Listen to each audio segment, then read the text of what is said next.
settings that we need. Same thing for the chest. Right now when the arm lifts,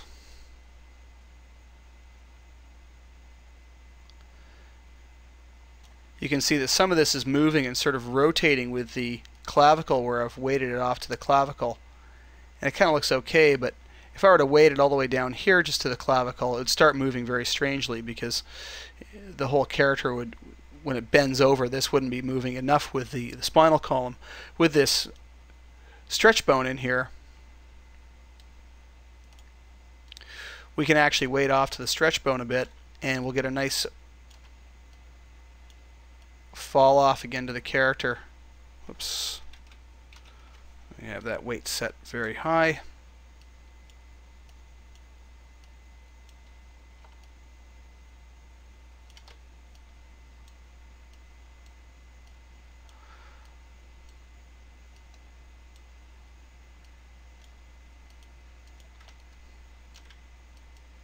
So what's nice about this now is the very top of the muscle will move more with the clavicle and then stretch down and start moving with some of the spinal column now, because the other end of the stretch bone is parented into the spine. Whereas if it was just all weighted to the clavicle, it would just move with the clavicle, which is parented right to the top of the spine, which would start looking very strange. So once again now, as the arm moves up and down, you can see that the muscle looks more like it's moving in a bit more of a natural direction with that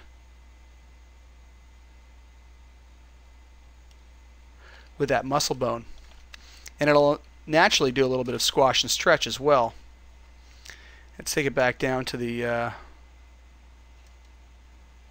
pose here.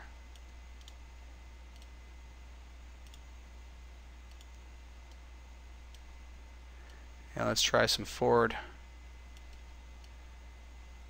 and back poses with it. And you can see that we're getting a much nicer deformation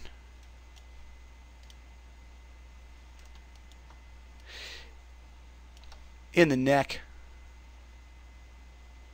and in the chest just by adding a couple of quick little bones.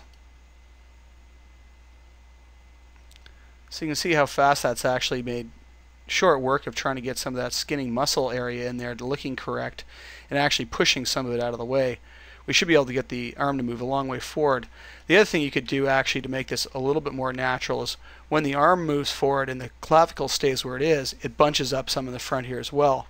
So we could have actually parented this up to the twist bone or near the twist bone, so it actually does a bit of compression as well when the arm moves forward. So to test that out, you could just simply try linking it into the twist bone and see what you get.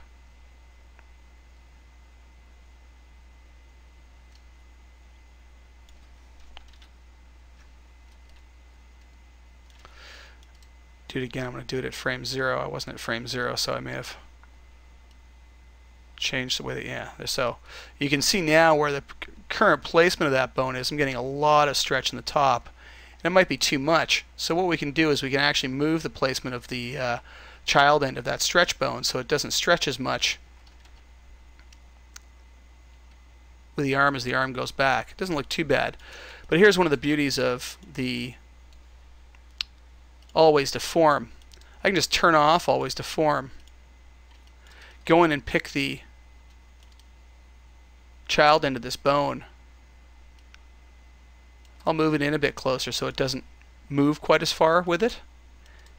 And I can even still go in and test it now and see how much it's actually having an effect. Closer I get it to the pivot, of course, of the and I'll set it up so it actually is right on top of it.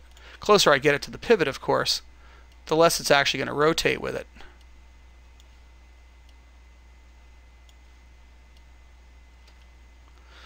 So adjusting where your bones lie in max is really easy with the skin modifier. It's just a matter of just turning off the always deform, finding the best solution for it,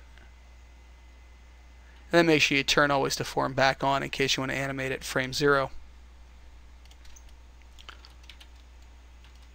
So there's a solution that's working pretty good. We need now to make sure that these bones are in the exact same spot on the opposite side as well. This is really important so that when we do a mirror, we're going to get a proper mirror. So that's just done the same way that we normally would with a rig. One of the other things I'm going to do is, because I move this around, I may have stretched it some. I'm going to turn off always deform again and push the reset stretch, and you saw the bone pop there quickly, just to make sure that everything's set at a default pose again. So that'll help a lot. Like I said, one of the things you can do is add stretch bones down the back muscles.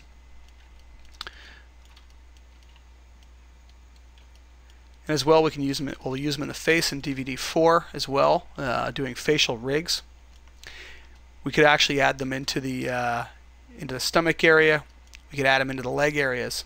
So you can see it's already starting to give some nice flexing going on in areas that we weren't getting it before.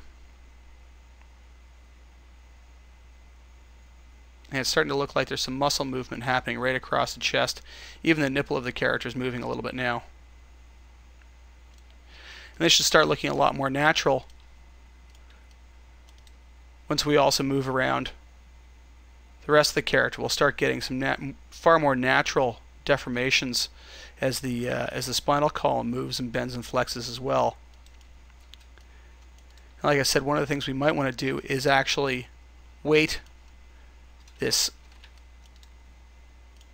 point helper here. Instead of directly just to one of the spinal joints, we might want to actually weight it between them with some constraints, and that might help as well.